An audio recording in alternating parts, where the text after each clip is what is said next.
So আজকে বার্লিনে 11ই মে 12:30 বাজছে। আমার শেষ ভিডিও প্রায় 1 মাস আগে তৈরি হয়েছিল এবং ইতিমধ্যে আমি প্রচুর ব্যস্ত ছিলাম, যার জন্য নতুন কিছু নিজের সঙ্গে মনোলগ তৈরি করা হয়নি। এবং আমি লাস্ট ভিডিওয় বলেছি যে 21 তারিখ আমার ডিফেন্স হবে, 21শে এপ্রিল 2026 সাল আমার ডিফেন্স হবে, কিন্তু সেটা সাকসেসফুলি পাসও হলো। এবং আমার এই কয়েক বছরের মধ্যে আমি বলবো সেরা দিন হলো ডিফেন্সের দিনটা। এটার জন্য নয় যে আমি যেটার জন্য এসছিলাম ডিগ্রি লাভ করতে সেটা পেলাম। The most important and the most vital thing of the day for me was যে আমার পেরেন্টস এবং আমার ব্রাদার, আমার ভাই হচ্ছে যে এসছিল, উপস্থিত ছিল ডিফেন্সের দিনে, আগে পরে খুব আনন্দ করলাম। এবং I think the best part of the whole defense was that I presented before my parents and my brother, এবং আমার পার্টনারও ছিল। তারও সত্যিকারের বলতে গেলে কন্ট্রিবিউশন অপরিসীম। I can't measure it somehow. এটা ঠিক আমি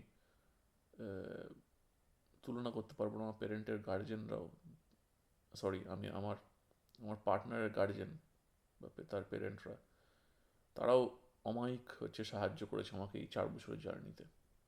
দেয়ার contribution is almost infinite, immeasurable. তো যাই হোক, নামের আগে একটা ডাক্তার বসে গেছে ঠিকই, এবং কেমন ঠিক ফিল করব সেটা হয়তো হয়তো এখনো পর্যন্ত ঠিকভাবে প্রকাশ করতে পারবো না, because I think the difference of achieving something when I was, specially in academics, যখন আমি ইয়াং ছিলাম, যখন আমার বয়স খুব স্বল্প ছিল, আমি যখন স্কুলে পড়তাম, তখন একটা ক্লাস থেকে আরেকটা ক্লাসে উত্তীর্ণ হওয়ার পরে যখন পাশ করে যেতাম, তখন একটা খুশি থাকতো যে যে চলো নতুন, প্রথম কথা তো নতুন বই খাতা আসবে, নতুন বই খাতার একটা গন্ধ আলাদা। এবং শুধু তার সঙ্গে সঙ্গেও যে আমি এইটা শিখে ফেলেছি, যে ওটা আমাকে রিপিট করতে হবে না। কোনো একটা টপিক, সেটা যে কোনো টপিক হতে পারে, সেটা হিস্ট্রি, লাইফ সায়েন্স, জিওগ্রাফি, যে কোনো একটা টপিক হতে পারে। এবং তখন মনে হতো যাক, আমি আমার যে বাস্কেটে বা আমার বালতিতে দেখা গেলো 2 মগ জল ঢুকলো, আমাকে বেসিক্যালি বালতিটা ফুল করতে হবে, এরকম একটা টেন্ডেন্সি ছিল ওয়েন আই ওয়াজ ইয়াং। বা আই থিঙ্ক হয়তো অনেক অনেক অনেকেই রিলেট করবে এভাবে। বাট যত অ্যাকাডেমিক ল্যাডারে ওপর উঠেছি, এবং বিশেষ করে পিএইচডিতে এসে এটা বুঝতে পেরেছি যে my bucket was inside an ocean. তো আমি বেকার বেকারই ভরছিলাম। হ্যাঁ, তো হচ্ছে যে, এবং their ocean is infinite, knowledge of the ocean of knowledge is infinite. তো ওটা ভরে শেষ করা যাবে না তখন। At the end of the day, এই কারণে হয়তো আমি এখনো পর্যন্ত সেই ফিলটা করতে পারছি না যে কিছু একটা অ্যাচিভ করলাম, because I think the conclusion of the PhD made me think that how less I know and how much more I have to know yet, যে কতটা এখনো শেখা বাকি আছে এবং কত কম আমি জানি। এটা উপলব্ধি করলে কিন্তু সবাই মোটামুটি চুপচাপই হয়ে যাবে, তার কোনো রিয়াকশন থাকবে না, প্রতিক্রিয়াহীন হয়ে যাবে বেসিক্যালি। তো ভালো কথা, অ্যাটলিস্ট একটা জিনিস তো বলা যেতে পারে নিঃসন্দেহে, যে একটা অদ্ভুত প্রচণ্ড কড়া চাপ থাকে পিএইচডি করাকালীন, এবং সেটা সেটা at least is over, which I am happy about. তো এরপরের যে পথটা সেটা আমারও জানা নেই, এবং কি হবে সেটা আমিও জানি না। এবং কারেন্ট পরিস্থিতি দেখে এটা তো মোটামুটি হচ্ছে যে ক্লিয়ার যে ভবিষ্যৎটা প্রেডিক্ট করা খুব মুশকিল এই মুহূর্তে দাঁড়িয়ে, সেটা ইকোনমিক্যালি হতে পারে, অ্যাকাডেমিক্যালি হতে পারে, সব রকমভাবেই। So I hope things get better. But আজকে আমি যেটার জন্যে ভিডিওটা করতে এসেছি, আমি কয়েকটা কথা আমার মাথায় ঘুরছিল কয়েকদিন থেকেই, তো সেইগুলোই একটু নিজের সঙ্গে বেসিক্যালি একটু মনোলগ করা। তো সাধারণত আমি নিজেকে টাইম দিয়ে থাকি 0.5 ঘন্টা। তো আজকে আমি ইচ্ছাকৃতভাবেই দেবো না, একটু স্পন্টেনিয়াসলি হচ্ছে আজকে দেখবো কোথায় নিয়ে যায় আমার এই ভাবনা। তো আই রিমেম্বার গত 4th মে আমার জীবনে দুটো জিনিস ঘটেছে, খুব প্যারাডক্সিক্যাল দিন অ্যাকচুয়ালি সেটা আমার জন্য। 4th মেটা সোমবার ছিল। প্যারাডক্সিক্যাল এই জন্যেই যে একটা অতিরিক্ত খুশির মোমেন্ট আছে ওই দিনটায়, এবং অ্যাট দ্য সেম টাইম একটা খুব অদ্ভুত দুঃখের দিনও আছে। তো সুখের দিনটা এটা যে আমার ভাই যে মেডিকেল কলেজে ডাক্তারি পড়ছিল, সে হচ্ছে ইন্টার্ন হিসেবে জয়েন করে মেডিকেল কলেজে। So that was very nice. খুবই আমি আমার জন্য খুবই খুবই প্রাউড মোমেন্ট বলা যেতে পারে, প্রচণ্ডই প্রাউড মোমেন্ট। তো I am extremely happy about the thing, about his achievement. কিন্তু তার সাথে সাথে সেদিনকে আমাদের পশ্চিমবঙ্গে বিধানসভা ইলেকশনের রেজাল্ট, এবং সেখানে আমাদের পশ্চিমবঙ্গের পলিটিক্সে, অ্যাকচুয়ালি আমাদের পশ্চিমবঙ্গের পলিটিক্স ভীষণ ডাইভার্স। যদি একটু ইতিহাস থেকে মোটামুটি দেখা যায়, বিভিন্ন রকমের আন্দোলন, সেটা পলিটিক্যাল স্পেকট্রামের সেন্টার ওয়াইজ হতে পারে, লেফট এবং রাইট তিনটেরই কিন্তু মোটামুটি জন্ম, তিনটের বলা ভুল, প্রায় বলা যেতে পারে যে মোটামুটি দুটোর অ্যাটলিস্ট জন্ম লেফট আর রাইটের তো হয়েছে পশ্চিমবঙ্গে। তো লেফটের প্রথমে কংগ্রেসের শাসন ছিল স্বাধীনতার পরে, এবং তারপরে কংগ্রেসের সরকার ইনকামবেন্ট হয়, লেফটের সরকার উঠে আসে, লেফটের সরকার অনেকদিন থাকে। তারপরে আবার কংগ্রেসের ফিলসফি এক্স্যাক্টলি ম্যাচ করে কিনা বলা যেতে পারে না, বাট কংগ্রেসের লোকরাই আবার মোটামুটি শিফট করে, কংগ্রেস এবং লেফট দুটোরই লোক শিফট করে তৃণমূল কংগ্রেস পার্টি গঠন করে। তারা এতদিন ছিল, মমতা ব্যানার্জি চিফ মিনিস্টার থেকেছে, এবং এই 4 মে মমতা ব্যানার্জির সরকার হেরে যায়, দিয়ে মোটামুটি কনজারভেটিভ রাইট উইং একজন, নিজেদেরকে সমাজবাদী পার্টি যদিও বলে এরা, বাট কনজারভেটিভ একটা রাইট উইং পার্টি বিজেপি, তারা হচ্ছে এসে সরকার গঠন করে। গল্প হচ্ছে এখানে রাইট উইং লেফট উইং বলা খুব মুশকিল এই কারণে যে যদি মেজর জাতীয় যে পার্টি সংগঠন আছে বিজেপি, সেটা যদি দেখা যায় সেখানে কনজারভেটিভ কিছু থটস আছে, থট প্রসেস আছে কিছুটা, তো মোটামুটি বলা যেত মোটের ওপরে conservative party, conservative right wing party BJP. কিন্তু আমাদের বেঙ্গলের বিজেপি যদি ক্যাডার দেখা যায়, সেখানে একটু জাজ করা খুব মুশকিল। এই কারণে মুশকিল যে হয়তো আজকে শুভেন্দু অধিকারী ভীষণ হচ্ছে যে অ্যান্টি মুসলিম রেটরিক দিচ্ছে, ওপেন একদম মাইক্রোফোনের সামনে দাঁড়িয়ে, প্রেসের সামনে, এবং there are many videos out there in YouTube which actually where he is outspokenly telling about যে আমি he is basically sidelining one particular community which is Muslim in this case. এবং এইটার যে প্লেবুক, সেটা কি আসামের হিমন্ত বিশ্ব শর্মার থেকে শেখা শুভেন্দু অধিকারীর, যেটা আমার মনে হচ্ছে। কারণ There are many similarities in his political act and Himanta Biswa Sarma's political act. আসামের যে চিফ মিনিস্টার, তো শুভেন্দু অধিকারী হচ্ছে চিফ মিনিস্টার হয়েছে আমাদের বেঙ্গলের, এবং তার যে ক্যাডার, তাদের মধ্যে অনেকেই, ইনক্লুডিং Suvendu Adhikari, they were actually at some point in Trinamool Congress, এবং তার একটা ড্রাস্টিক পলিটিক্যাল শিফট আছে এখানে। যেটা সমস্যা হয়ে যায় যে যে কোনো পার্টির এখন কোনো একটা পোস্ট ইডিওলজিক্যাল ফেজ চলছে, আমার যেটা মনে হয়। তো এই কথাটা যখন উঠে এলো, তখন আমার যাদবপুর ইউনিভার্সিটির একটা কথা হট করে সেদিনকে খুব মাথায় ঘুরছিল। যেদিনকে শুভেন্দু অধিকারী অ্যাকচুয়ালি হচ্ছে যে এরকম প্রেস বাইট দিচ্ছে, ভীষণ ভীষণ হচ্ছে যে একদম হুঙ্কার ছেড়ে বলছে যে না, আমি, আমাকে তো হিন্দুরাই ভোট দিয়েছে, মুসলিমদের ভোট আমি পাইনি, তো আমি হিন্দুদের জন্যই কাজ করব। তো this is first of all under hour secular constitution, this is outrageous, এবং এটা এই কথাবার্তাগুলো খুব unconstitutional. But the thing is যে যে পাওয়ার, যে ক্ষমতায় আসে, তাকে প্রশ্ন করাটা এখন খুব মুশকিল হয়ে গেছে, সেটা সব জায়গাতেই এই মুহূর্তে।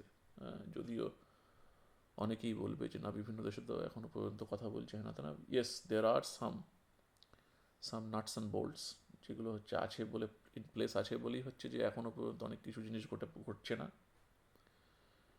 বাট ঘটতে বেশি দেরিও নেই।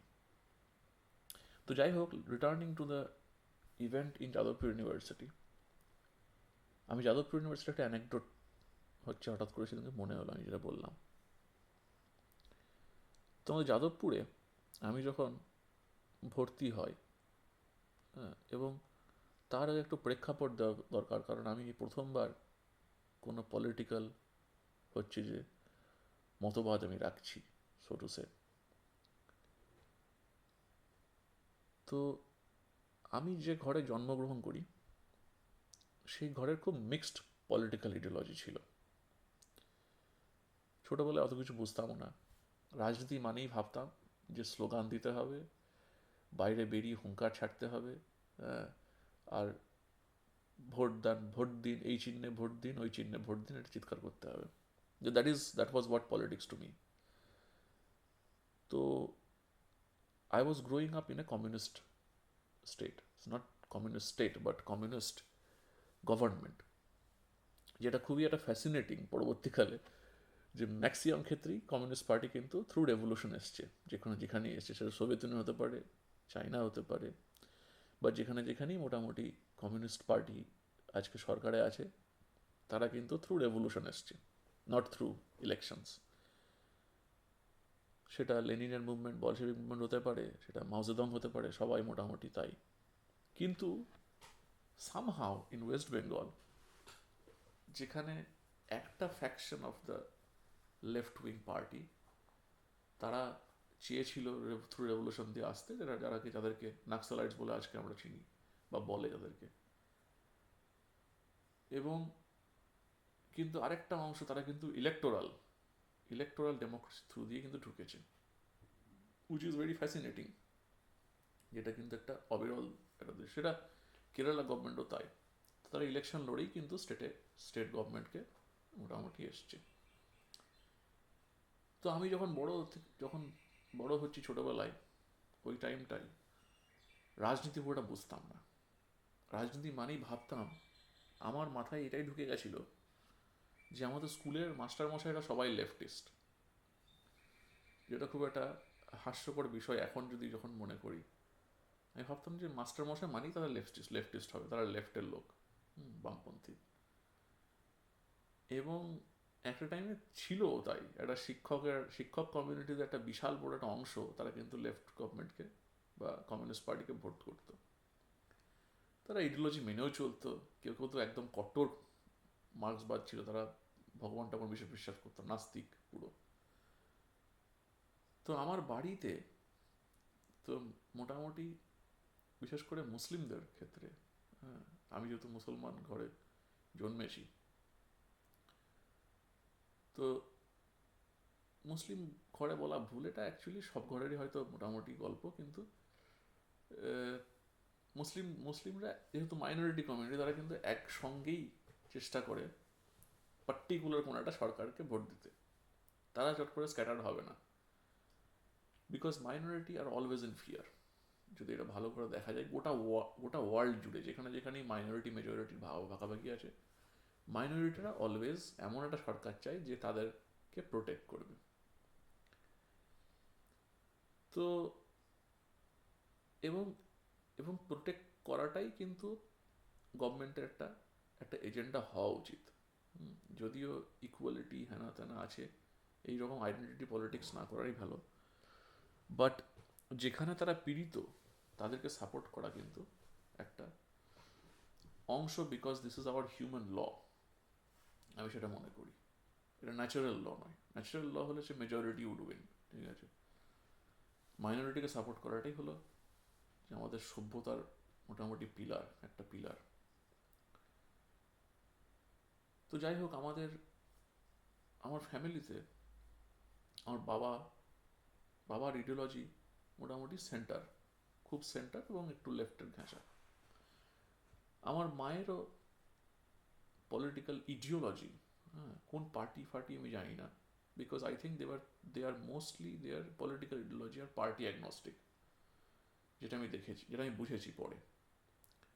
কিন্তু আমাদের ফ্যামিলির মধ্যে কেউ কেউ ছিল যারা মোটামুটি হয় তারা এক্সট্রিম লেফটে, অথবা তারা ঘোর কংগ্রেস একদম। এবং তারপরে ঠিক, তো আমি এবারে কোন দিকে যাব, এটা একটা বিশাল বড় প্রশ্ন হয়। যে আমি অত ডিপ ভাবিনি, কিন্তু আমার মনে হয় ছোটবেলায় আমার মা এখনো বলে যে আমি নাকি বিমান বসুকে দেখলেও খুশি হয়ে যেতাম। তো Biman Basu was one of the communist party, এখন তো কমিউনিস্ট পার্টি মেম্বার, খুবই senior leader, senior political leader, activist সবই বলা যেতে পারে, খুব বড় নেতা। তো বিমান বসুকে আমার ভীষণ ভালো লাগতো। তো তখন যখন কমিউনিস্ট ছিল, আমি ভাবলাম না, কমিউনিস্টই ভালো, ভালো সরকার, হ্যাঁ, ওটা তো ভালোই চালাচ্ছে, সরকার গঠন করে দিয়েছে, তো ভালোই হবে, হ্যাঁ। তো I was thinking in terms of who is winning. তারপরে বুদ্ধদেব ভট্টাচার্য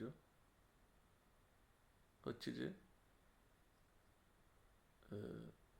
আমাদের সরকার গঠন করলো। তো সরকার গঠন করলো এবং তারপরে সিঙ্গুর সিঙ্গুর একটা টাটার কারখানা খোলার কথা হলো, যেটুকু আমার মনে পড়ছে ছোটোবেলায়, আমি সেই ঘটনাটাই বলছি। এবং how I was viewing this events. তারপরে মমতা ব্যানার্জি প্রতিবাদ করলো। তখন জানতে পারলাম আমি যে মমতা ব্যানার্জি নাকি ভীষণ লড়াকু একজন মহিলা, কংগ্রেসের নেত্রী, সে নাকি বামপন্থের কাছে মার ফাড় খেয়েছে, শি ইজ এ ফাইটার। তো তখন হঠাৎ করে হিল্লোল উঠলো বিভিন্ন একটা, বিশেষ করে মহিলা সমাজে একটা হিল্লোল উঠলো যে মমতা ব্যানার্জি এত লড়ছে মেয়েদের হয়ে, তো vote for her, we should support হার।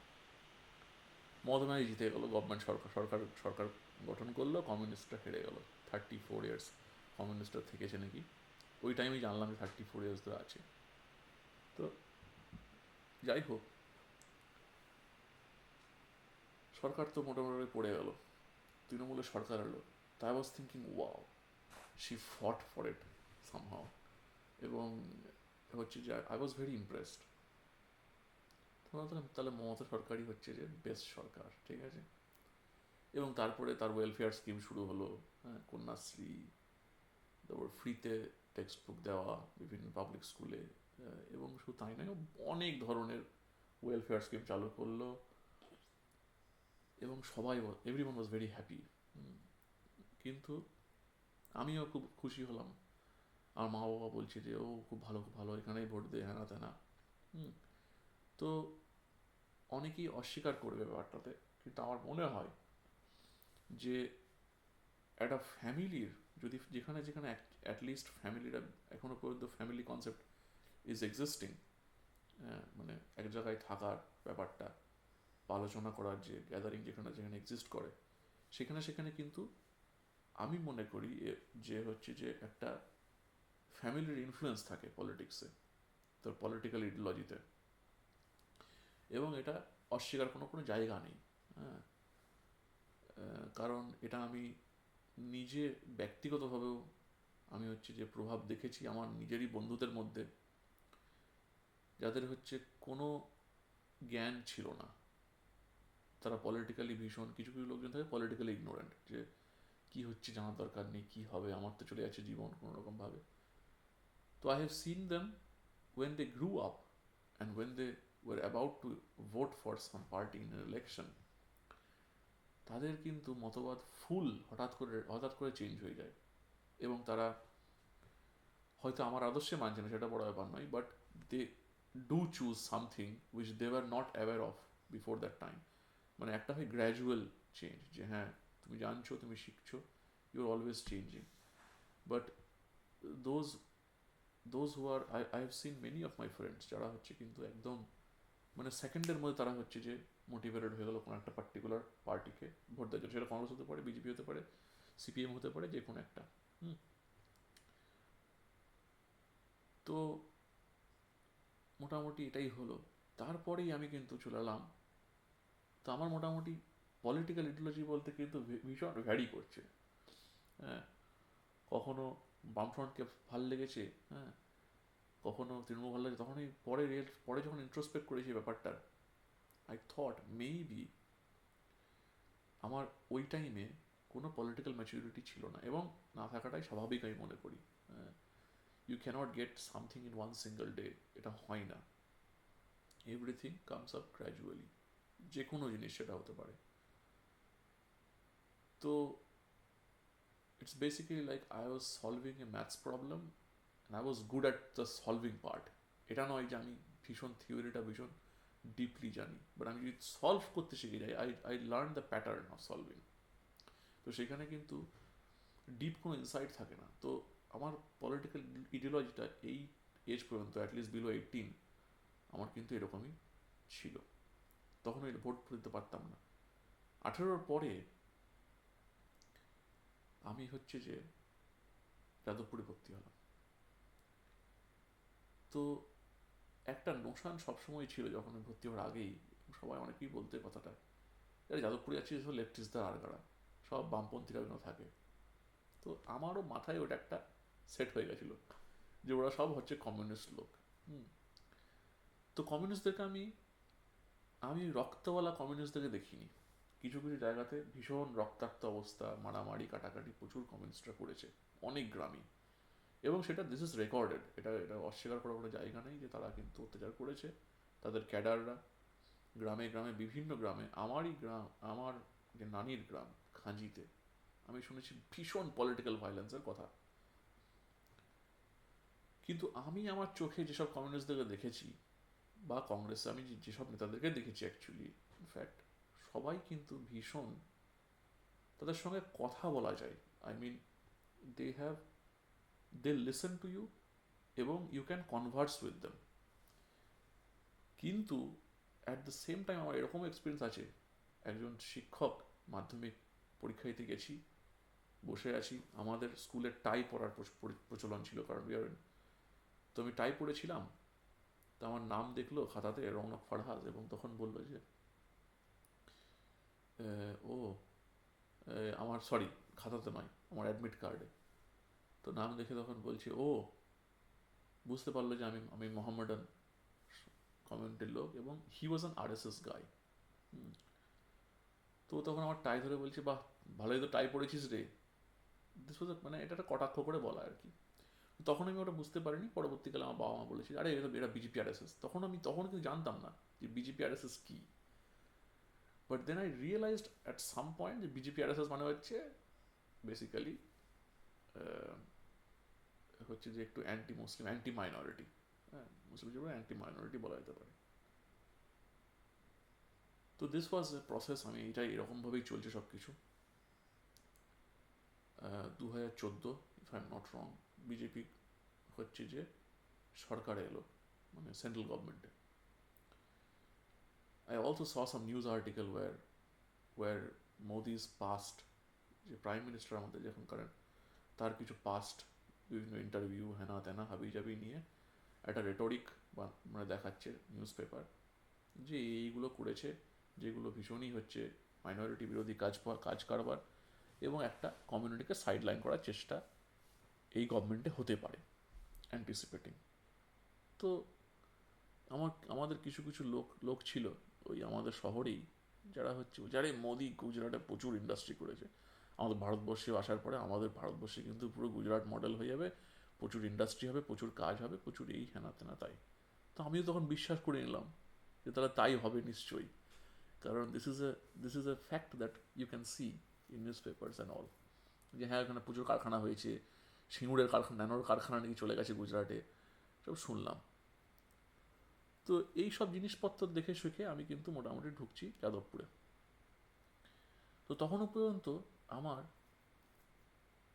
মাইন্ডের মধ্যে কোনো পার্টির এগেনস্টে পোলারাইজেশন কিন্তু হয়নি, বা পার্টির ফর বা এগেনস্ট যাই বলা যায় না কেন, পোলারাইজেশন কিন্তু আমার মাথায় কিন্তু তখন হয়নি, হয়ে ওঠেনি।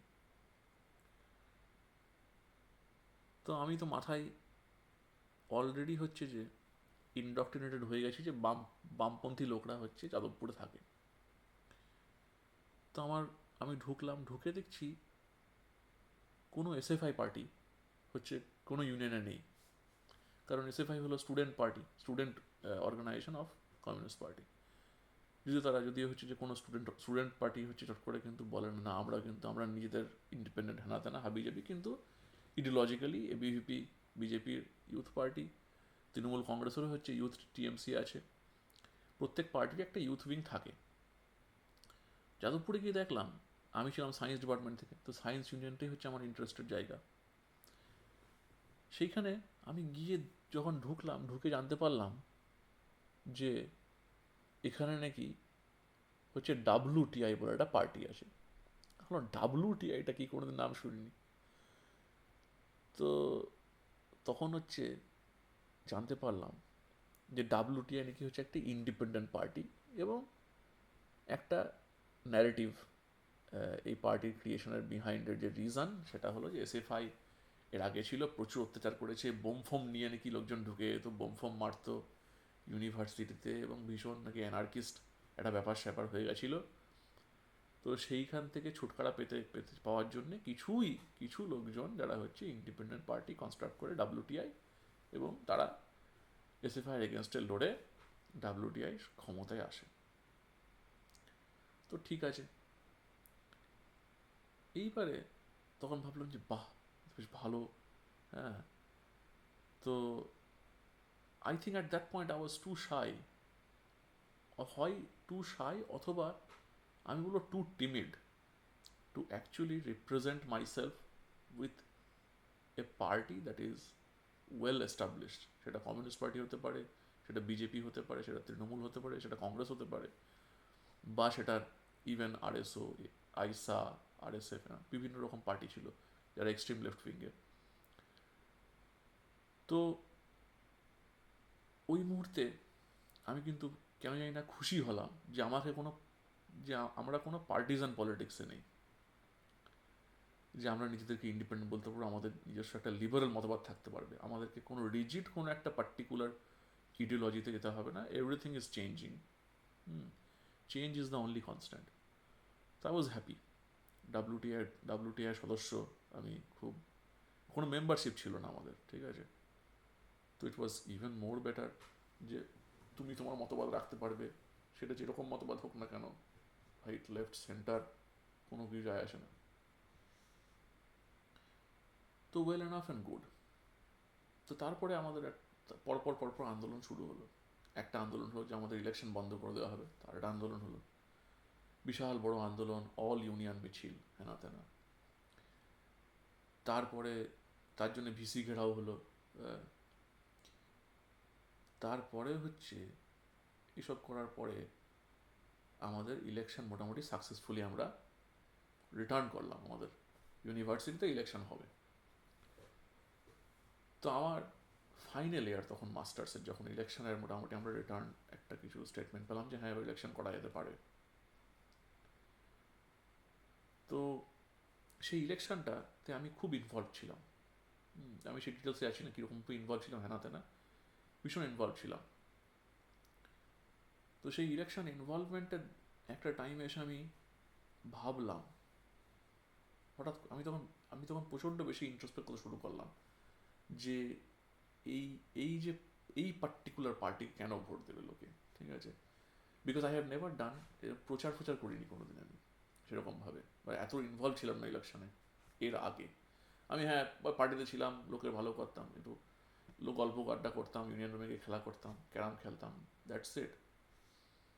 তখন মনে হতো ভীষণ আমি পলিটিক্যালি অ্যাক্টিভ, বাট এখন যখন ইন্ট্রোস্পেক্ট করি, I was actually not, I was acting to be political active কোথাও গিয়ে, যেমন প্রিটেন্ডিং, একটা প্রিটেন্সিয়াস ব্যাপার ছিল। কিন্তু যখন ইনভলভ হলাম তখন আমি ভাবনার চেষ্টা করলাম যে সত্যিকার আমাকে যদি বলতে বলে, গিয়ে বলতে বলে যে তুমি আমাকে যদি কেউ জিজ্ঞেস করে জুনিয়ররা যে আমি দাদা আমি এই পার্টি কেন ভোট দেবো, what would be my answer? কারণ এইখানে তো, কারণ একটা পার্টি থাকার কারণটা কি, ইউনিয়ন থাকার কারণটা কি, তখনও পর্যন্ত আমি কিন্তু ভাবছি সেই পার্টিসান পলিটিক্সের আন্ডারেই, এবং সেটা আমার অনেক যারা সহপাঠী ছিল তারাও কিন্তু হচ্ছে যে ওরকমভাবেই ভাবছিল। সেটা আমি রিয়েলাইজ করি যখন আমি ইনভলভ হলাম, যে ও হচ্ছে যে রুটিনের ডেট ঠিক করা হবে, মাস্টার্সের অমুক তমুক হ্যানা জ্যানা, হ্যাঁ, বিভিন্ন রকমের হচ্ছে যে মানে স্টুডেন্ট সার্ভিস দেবে, ঠিক আছে? কিন্তু পরে সেটা রিয়েলাইজ করলাম যে একটা পার্টি কিন্তু they atleast in academic environment, this is, এটা একটা counter action basically towards the authority of the university. যে আজকে ইউনিভার্সিটি চাইলে হঠাৎ করে প্রাইস কিছু হাইক করে দিল, হঠাৎ বললো যে না কাল থেকে তোমাদের 3 লক্ষ টাকা দিতে হবে তোমাদের সেমিস্টার ফি হিসেবে। এইবার আমরা জানি আমার যে একজন সহপাঠী, তার বাবা মা দুস্থ পরিবারের ছেলে, বা হয়তো কেউ কেউ অনাথ আছে, তার কোনো কিছুই নেই, সে কী করে পড়াশোনা করবে সেখানে? তো তার যে কথাটা, সেটাকে তুলে ধরার জন্যই কিন্তু রাজনীতি এসছে। রাজনীতি কিন্তু রাজার নীতি নয়, নীতির রাজা, এটা আমার বাবা বলেছিল আমাকে, আমি যখন ছোটো ছিলাম। এটা, this is the first anecdote of politics that was given, or political training that was given by my father. তো রাজনীতি মানে হলো নীতির রাজা। তো you have to place the policies in such a way, or put the information to the public, and the information of the public to someone who is an authority, একটা mediator হিসেবে, এবং সেই জায়গাটা হচ্ছে দাঁড়িয়ে কাজ করতে হবে। এরপরে পার্টি লাইনে আসি। আমার মাথায় তখন হলো, হঠাৎ করে উঠলো যে ঠিক আছে, এটা তো সবাই বলতে পারে, তাই না? যে যে একটা বামপন্থী পার্টি, এসএফআই পার্টি এসেও এই কথাটাই বলবে যে আমি তোমাদের কথা হচ্ছে তুলে ধরবো, বা আমি তোমাদের রুটিন ঠিক করে দেবো, হ্যানা তেনা। এই কথাটা তৃণমূল ইউথ তৃণমূল বলতে পারে, এই কথাটা যারা হচ্ছে যে আইসা করে তারাও বলতে পারে, বা যারা হচ্ছে যে এবিভিপি করে তারাও তো বলতে পারে।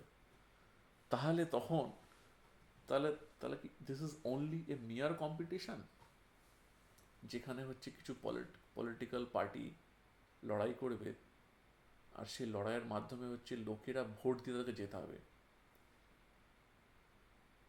তো I got confused by this. তখন মনে হলো যে আমি তাহলে কেন ডাব্লিউটিআই থাকবো, তাই না? আমি তো তাহলে নিজের একটা পার্টি খুলতে পারি, বলে যে না আমার কোনোটাই ভালো লাগছে না, নিজে পার্টি করে এটা করা যেতেই পারে। তো দেন আই রিয়েলাইজড একটা টাইমে গিয়ে যে যে তাহলে হচ্ছে যে যদি সবাই বুঝে ফেলে যে বেসিক কিছু ভালো জিনিস আছে, যেমন হচ্ছে যে কারো খারাপ কথা বলা যাবে না, কারোর সঙ্গে খারাপ ব্যবহার করা যাবে না, প্রত্যেকটা ছাত্রদের যে যে হচ্ছে যে তারা বেতন দেয়, বা বেতন নয় বেসিক্যালি, হ্যাঁ বেতন দেয় যেটা তোমার মাসে মাসে, হ্যাঁ, সেটা তাহলে হচ্ছে যে সেটাকে একটা ব্যালেন্স রাখতে হবে যাতে সবাই থাকতে পারে, স্কলারশিপ চালু করতে হবে। তো এই যে পলিসিগুলোতে কিছু ছাত্র থাকবে যাদের দরকার, আবার একটা সেকশন অফ ছাত্র বলতেই পারে যে না ঠিক আছে আমার এসি দরকার, বা আমার হচ্ছে যে আমার এসি না, আমার হচ্ছে রোজ গাড়িতে করে আনতে হবে আমাকে, হ্যাঁ, একটা পাবলিক সার্ভিস বাস থাকতে পারে, সেটা সবাইকে বোঝাতে হবে যে হ্যাঁ এটা কিন্তু নেসেসারি ফর এভরি ওয়ান। কিন্তু একটা দল হয়তো জানেও না, একটা দলের নেসেসিটি অন্য অন্য কিছু, আরেকটা দলের নেসেসিটি অন্য কিছু, অফ ভোটার্স, যারা ভোটার্স আছে। তো এবারে কেউ বলতে পারে ঠিক আছে আমার 1 লাখ টাকা বেতন করে দাও, কোনো চাপ নেই, হ্যাঁ আমার বাবা মা দিয়ে দেবে টাকা। তো সেইখানে হচ্ছে যে সবারই ইকুয়াল রিপ্রেজেন্টেশন, একটা কমন মিনিমামে আসা, যেটা গুড ফর এভরি ওয়ান, সেখানে কিন্তু কোনো কম্প্রোমাইজ চলবে না। That thing constitutes an ideology, যেটা হচ্ছে তখন আমি রিয়েলাইজ করলাম যে ডাব্লিউটিআই পার্টির মধ্যে ছিল না, বা এখনো হয়তো নেই, বা আমি জানি না এখন হয়েছে কিনা, নতুন কিছু ম্যানিফেস্টো বেরিয়েছে কিনা, but there was no ideological ground to be based আপন,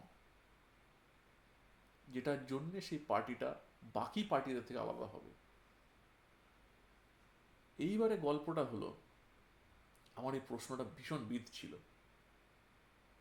তো আমি একজন লয়ালিস্ট লোক, হ্যাঁ, তো আমি আমার এক সিনিয়র ম্যাথামেটিক্সে পড়তে, নাম করছি না, তার সঙ্গে একদিন গান্ধী ভবনের পেছনে বসে আমি বিড়ি খাচ্ছি, এবং হচ্ছে কথাবার্তা চলছে যে কি কি মনে হচ্ছে পার্টি লাইনে অনুযায়ী কাকে পুশ করা উচিত সিপি ক্যান্ডিডেটদের জন্য, কে হচ্ছে এজিএস হবে, কে জিএস হবে, এইসব নিয়ে আলোচনা হচ্ছে, হুম, একটা স্মল গ্রুপে।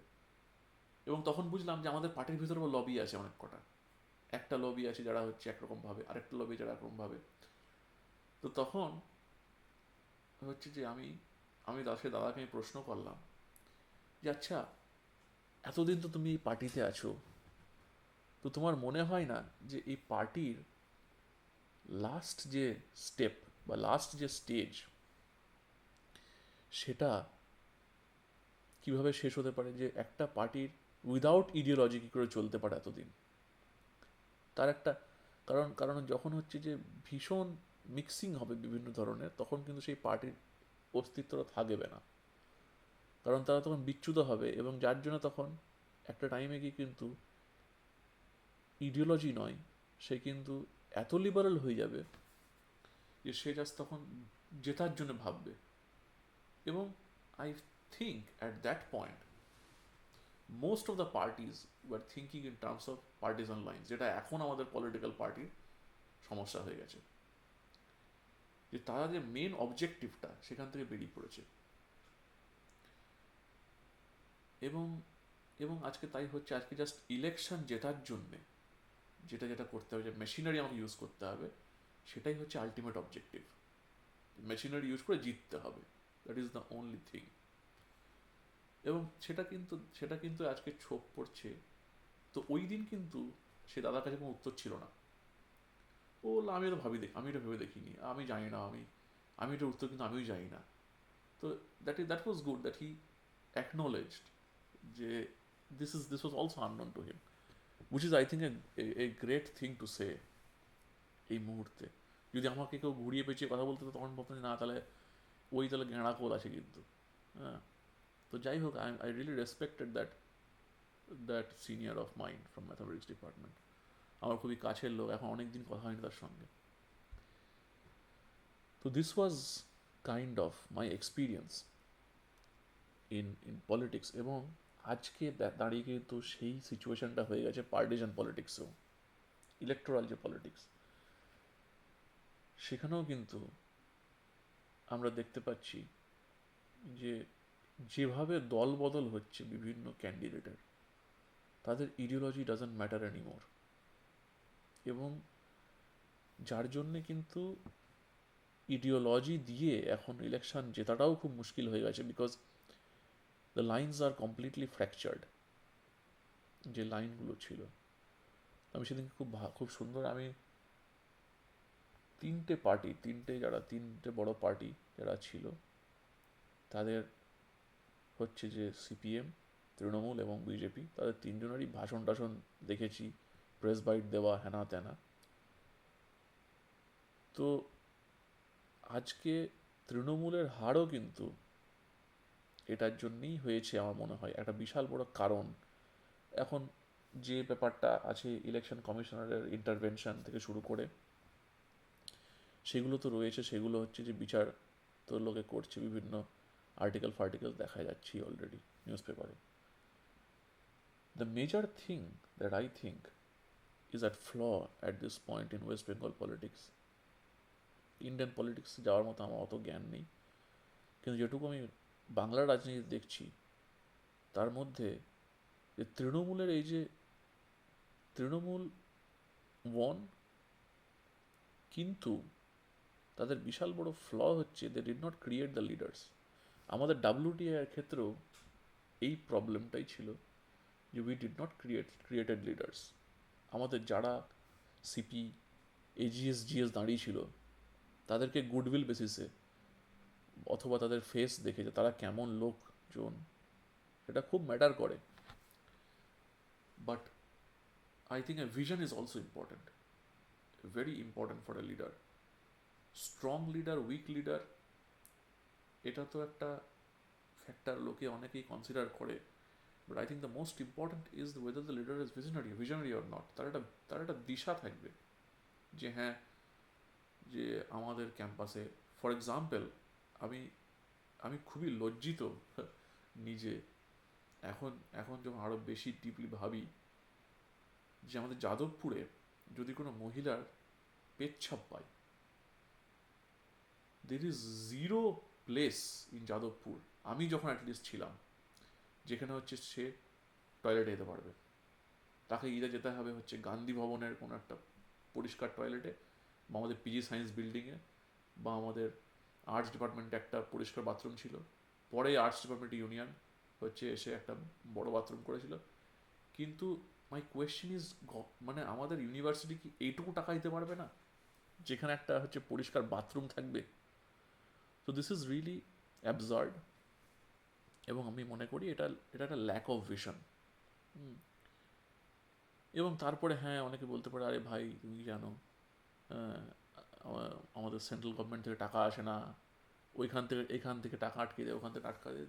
দিস ইজ হয়তো আছেও সেটা, but at the same time I have scene similar problem যেখানে প্রচুর টাকা এসে IACS, Indian association for the cultivation of science, যেখানে হচ্ছে এখনো পর্যন্ত সিভি রহমানকে নাচানাচি করে লোকে।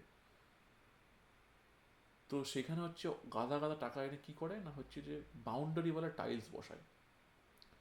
তো তো lack of vision is there, সেটা টাকা থাকুক আর না থাকুক, দুটো জায়গাতেই আছে। দু রকম এক্সাম্পল আমি দেখেছি। তো কামিং ব্যাক টু আজকের যে যে দল বদলু হচ্ছে এত লোকজন, এবং তার পরিণতি খুবই খারাপ, তার পরিণতি খুবই খারাপ হবে। সেই সব পার্টিরা কিন্তু অস্তিত্বহীন হয়ে যাবে এক টাইমে। এখন ভালো লাগছে, এখন মনে হচ্ছে ঠিক আছে চলো দল পাল্টে নিলাম, কোনো চাপ নেই, আমাকে আমাকে সেই সেম ভোটাররাই যারা আগে ভোট দিচ্ছে তাদের ভোট দেবে। সেখান থেকে কিছু অংশ কিন্তু ভোট দেবে না, কিছু লোকজন থাকে কনসাস তারা। তো আমাদের আমাদের সত্যিকার এখন পশ্চিমবঙ্গে যেটা জরুরি সেটা হলো যে একটা একটা ডেমোক্রেসি বা ডেমোক্রেটিক ইলেকশন কেন লড়া হচ্ছে, পার্টিগুলো কেন থাকে, এটার একটা বোঝার একটা ক্ষমতা, যেটা কিন্তু সেই পলিটিক্যাল লার্নিংটা আমাদের মধ্যে হ্রাস হচ্ছে। সেটা হয়তো এডুকেশনের জন্য হতে পারে, কিন্তু আমাদের এডুকেশন সেক্টরেও যারা শিক্ষক আছে তাদেরকেও সেটা দেখতে হবে। This is a very big thing, but not undoable. তো এই মোটামুটি হচ্ছে যে আমার যেটুকু মনোলগ ছিল এই বিষয়ে। আমি ভাবছিলাম অনেক দিন থেকেই যে this is not going in a good direction, এবং আশ্চর্যের ব্যাপার এখন দেখবার বিষয়, আশ্চর্যের ব্যাপার বড় থেকে বড় হচ্ছে দেখবার বিষয় যে এই যে একটা হঠাৎ, মানে ভোট তো দিয়েছে লোকে বিজেপিকে, সুতরাং হচ্ছে যে যারা দিয়েছে ভোট সেখানে হয়তো সেখানে সব রকম ধর্মের ভোট লোকরাই ভোট দেবে। হ্যাঁ, কারণ একটা কমিউনিটি ভোট দিল। হ্যাঁ, হয়তো এবং আমার যেটা মনে হয় যে একটা ইডিওলজিক্যাল শিফটও হয়তো হয়েছে। একদম যে না হওয়া আমি বলবো না, কিন্তু যারা ইলেকশনগুলো লড়ছে তাদের হচ্ছে যে সত্যি কথা বলতে কি ইডিওলজি এটা বোঝা খুব মুশকিল।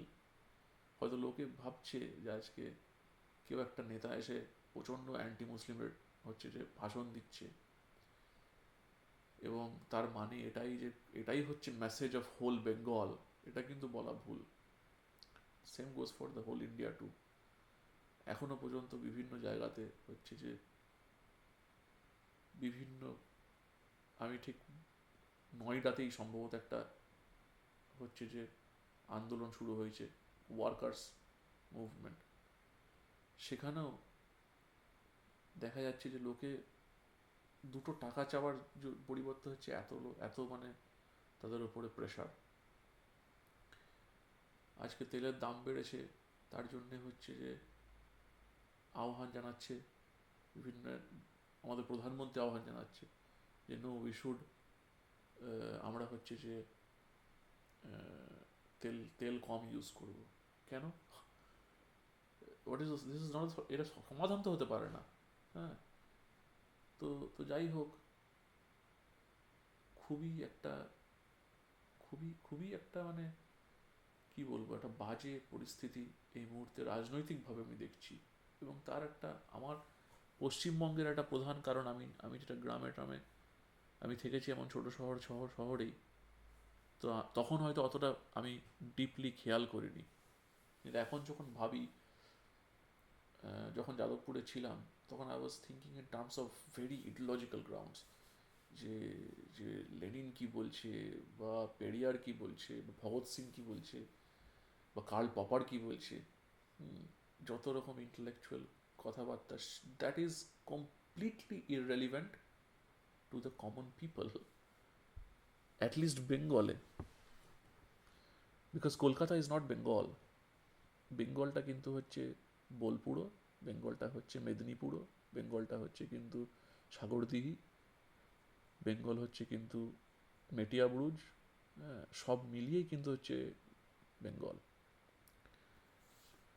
অ্যান্ড দিস ইজ আনফর্চুনেট যে, এবং আমি কাকে দায়ী করবো এটার থেকে বড় ব্যাপার হচ্ছে যে যে কেউ এই রেসপন্সিবিলিটিটা নেয়নি, কোনো পার্টিই নেয়নি, যে একটা পলিটিক্যাল একটা লার্নিং, একটা পলিটিক্যাল অ্যাওয়ারনেস পিপলের মধ্যে।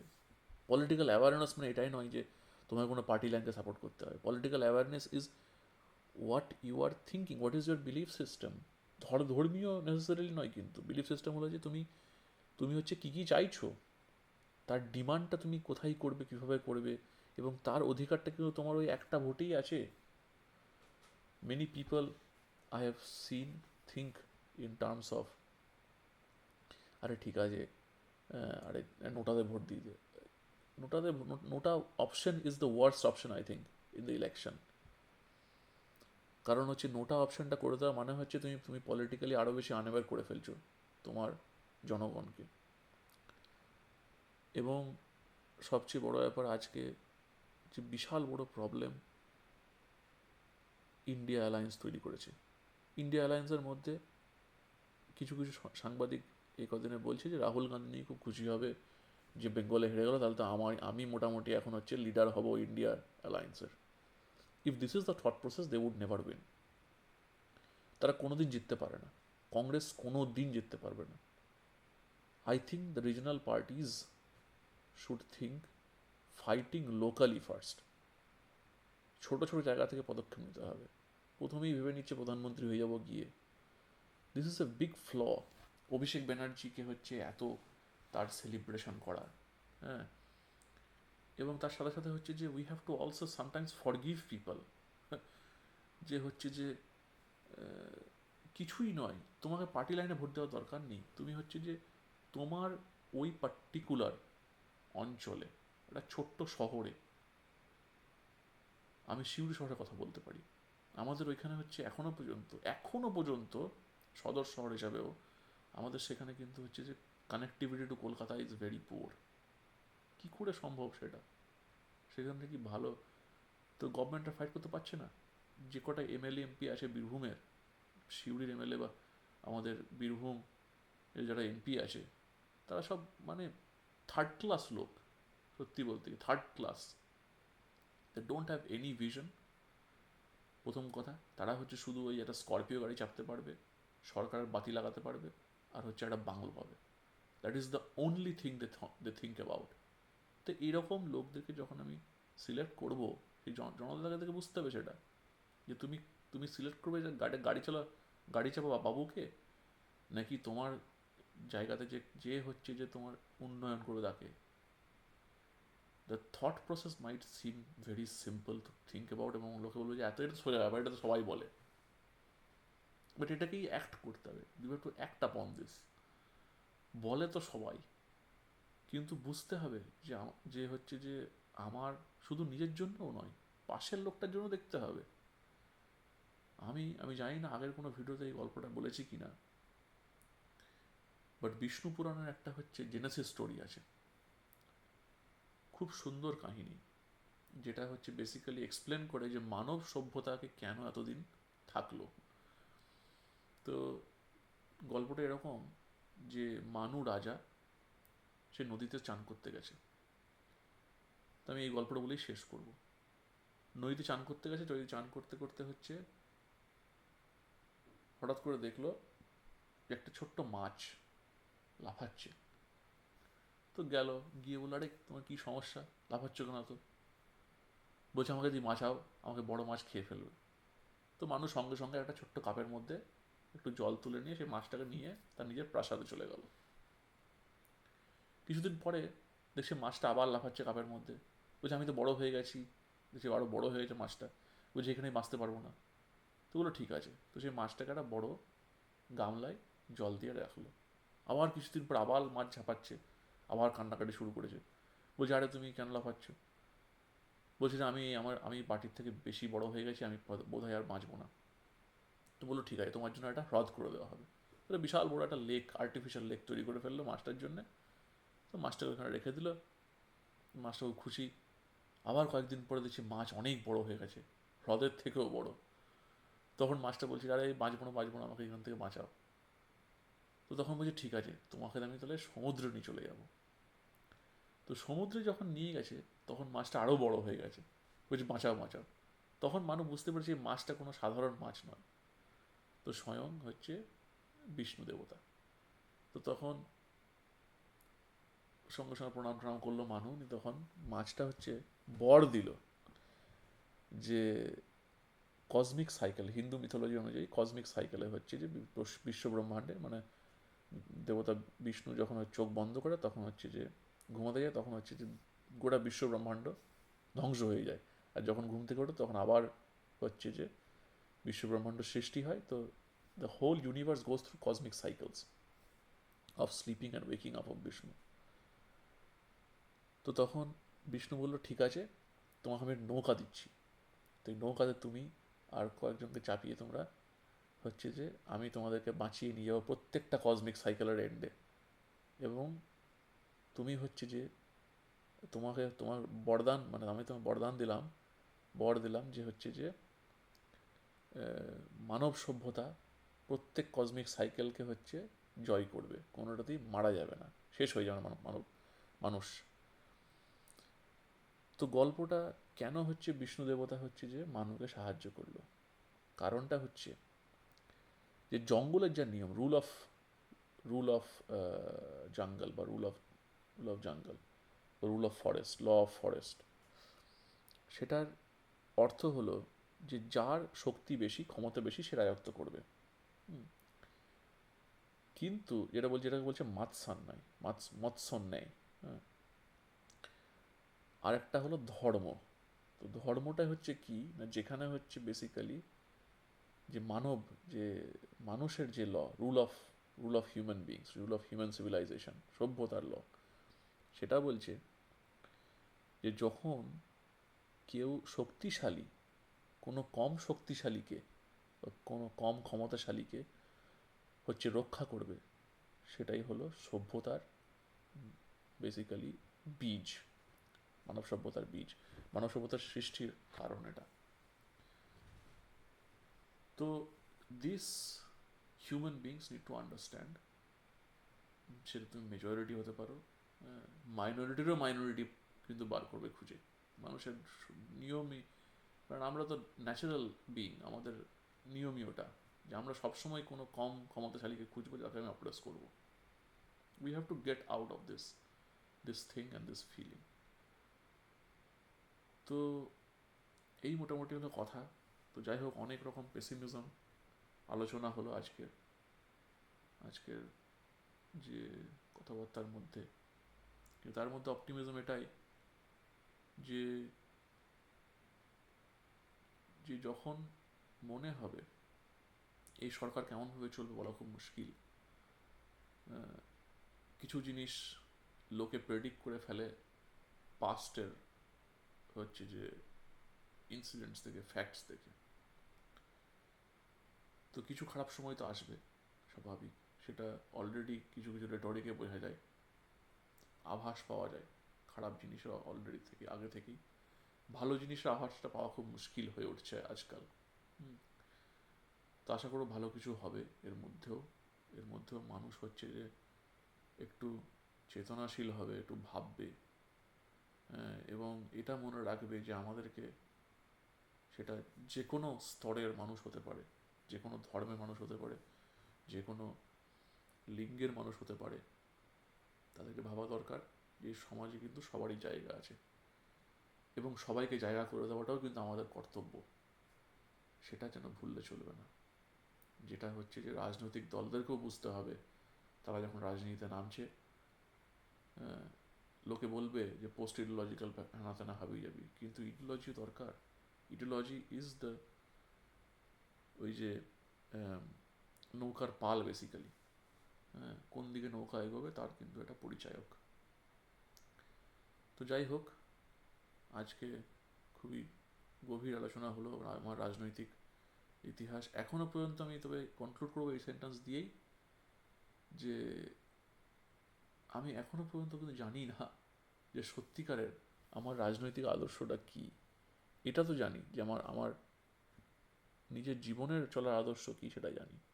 এবং আই থিঙ্ক তার সঙ্গে যারই খাপ খাবে সেটাই মোটামুটি হচ্ছে যে আমার রাজনৈতিক আদর্শ হবে। তো এই মুহূর্তে তো হচ্ছে যে পার্টিগুলো আছে তাদের মধ্যে বাছা খুবই মুশকিল, কারণ তাদের মধ্যেও অনেকেই আছে যাদের ভিশন কিন্তু, বা সেই ইলেকটোরাল অ্যাটমসফিয়ারটাই নেই যে জায়গাটাতে হচ্ছে ভিশনটাকে তুলে ধরবে। তো this is also very harmful and dangerous, and I think we wish for the better days to come, miles to go before we sleep, miles to go before we sleep. ঠিক আছে।